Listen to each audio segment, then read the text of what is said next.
Good day, everybody. This is Sue Johnson here, and this is for my knitting friends. I actually had a viewer who wrote in and wondered where the knitting was. So I promised. I said, okay, I'm working on a video. I'm gonna be submitting it soon. You know what I do? I put a picture of my cat Bailey over on where my camera is, so that I remember to look in the right direction. Because when you look this way, then it looks to you like I'm looking off in the distance. So if I keep the picture of my cat Bailey up there, who's passed away, I can talk to her.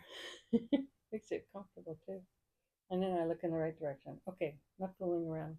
Man, this is a crazy video today, but here it is. It is knit top, cotton top, knit shawl, crochet baskets, knit and cloths, washcloths, like these ones for your facey.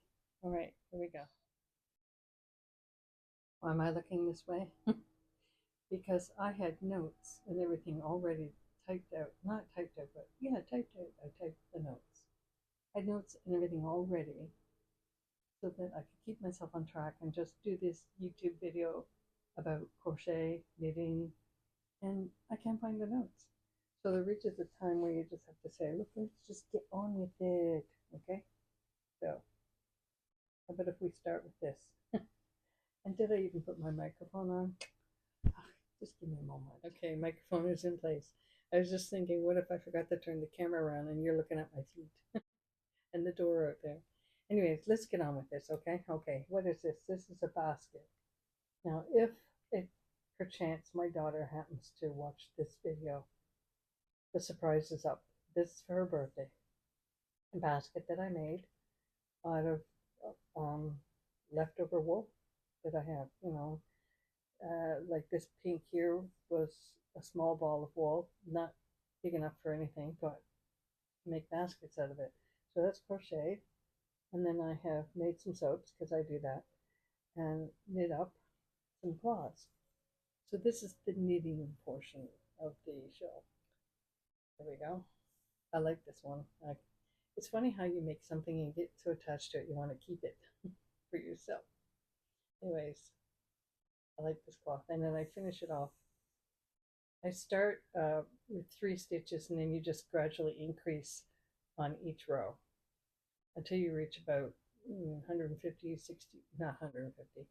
You reach about 50 or 60 stitches and then you start decreasing. In this one I went a little bit larger because I was just using up wool ends, hence the stripe pattern. And then I crochet the edge just to finish it off. So, and this again is the picnic cotton. I'm wearing the picnic cotton. It's so comfortable. I hope they come out with a whole bunch of new colors because I pretty much run the gamut of the colors they've offered, or at least ones that I like. So this is like this color is called speckled wren. So it's a grayish color. And then I finished it off. Look, I ran out of the speckled wren, so I just finished the corner with some blue. I forget the name on the blue. And again, crocheted the edge. So it just finishes it off nice. And here's one. This is called the sugar plum. Don't you love the names? That's sugar plum. They're very stretchy. They're soft, and they keep their shape. And as my friend says, you can throw them in the washer, and that's it. They're done. This again is blue. Another blue one. How many do we have? 1, 2, 3, 4, 5, 6, 7. Now this is a heavier material. And I bought this at Hobby Lobby and they don't sell it anymore. So, but I loved this. It was a Turkish cotton. And it's really nice and thin. I like the thinness of it. I love that cotton from Hobby Lobby. Again, that's kind of a leftover. When I knit this up into a garment, it's actually too heavy. So I didn't knit up this big, long, sleeveless vest type thing for winter. And it's too heavy to wear, so I might take it apart. Make oodles and noodles of noodles. Make lots of cloths out of it. Again, picnic cotton. I think they call this is not the cobalt blue, but it is a type of blue. And then, of course, soaps. The sheep are famous. They sell at every market that I do. I don't do many markets now. I thought I would try one in blue, and and then I made her some heart soaps. Why? Because I think I love this girl, my daughter. So there's my basket for her, and it's all heart. And if she watches this video, she's been watching my camping videos. And if she watches this one, then the jig is up. But I do have a surprise for her that I'll share on a camping video because it's camping related. Here's a blue that I crocheted. You know, I had another video to show you, and I might just include it near the end anyhow. But I thought, why don't I just do this in person? Show you these things. Um, Here's one I did. Again, the just using leftover wool. I ran out of these colors. Went into this. I actually don't like this one. So, you know, I might end up just taking all this back and buying some yellow. You're supposed to be using up your scrap wool. Buying some yellow and finishing off. This is a different technique altogether where you take a strand and you're crocheting over the strand as it goes along. Now, it's nice, it looks interesting, but it's not as firm. It's very pliable, soft-sided. Um, I did the extra strand. You use about 5 to 7 strands, and I did that on the bottom. But this is just one strand of a very thick wool over a chunky wool, which is run through the line. Don't know how to explain that, but so it was fun. It was interesting, but like I said, you know, the sides are kind of soft. You'd always have to be moving them about. But that would actually work because my very first one is more soft sided and it holds my washcloths like all these cloths, and the sides are pliable. That's one thing I like about it. You can sort of stretch out the sides, whereas if you had all your washcloths in your bathroom on the counter in a, let's say, a wood box, a nice decorative wood box, then there's no pliable side. It's all very firm. So this again, now it took me a while to sort of figure out the tension because I'm using different size wool. Some as fingering, some as worsted weight. Chunky doesn't really work that well, but worsted weight works pretty good. And so I just sort of gauge whether I have to use 5 or 6 or 7 strands of wool in order to get the right firmness that I'm looking for. I obviously have a lot of blue wool.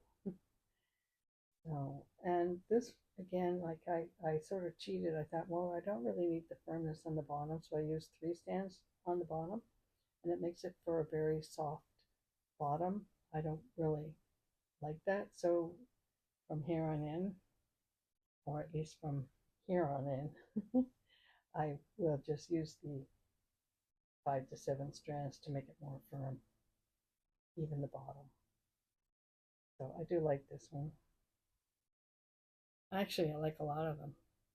What have I not shown? Another blue one. And what I find with these is when you find a stray strand, all you have to do is just clip it because everything is so woven in that it's not going to come apart. It's not like a run in a stocking. Have I shown them all to you? Did I do this one? And again, it's nice and firm. It keeps its shape, right? Well, that's what I have been doing. I'm making these baskets for a market that I'm going to be doing in November the 2nd of this year, the Christmas market. So now I'm going to go to my previously recorded images and I will illustrate or what is it? Add some commentary to it and then we'll say hello. No, we'll say goodbye. I don't think I'm working right today. So here I am wearing my tank top knit with the Pearl Soho picnic cotton in a color that looks mint to me, but they call it sky and clouds. And then I pulled out a shawl that I had previously knit, and it's a silk cotton blend. And I realized today that the two actually complement one another. So I put them on and wore them to church. Since it was only about 12 degrees to start off, that's a cool day for August today. Gradually it worked its way up to 20, but anyway, it was comfy, kept me warm and cozy. That's so important to me. I finished this top off the bottom using the gray because I had run out of material. So this tank top is knit using the Knit Crow Addict pattern. She has a YouTube channel and a tutorial on how to do this. She uses stockingette and I used garter to start with, which created sort of a nice yoke effect to it. And I finished off the neck and the sleeve edges with crochet and a complementary color because I ran out of the other. So it worked for me. Uh, I started off with the garter stitch and did the back up over the shoulders to the front, and then when I joined it and started knitting in the round, I realized that I was now knitting in stockingette. So it created a nice effect, like giving it a sort of a yoke look to it, and it works well. And again, I'm just showing the crochet edging. There's a little bit more edging on the neckline and just a single line on the sleeves.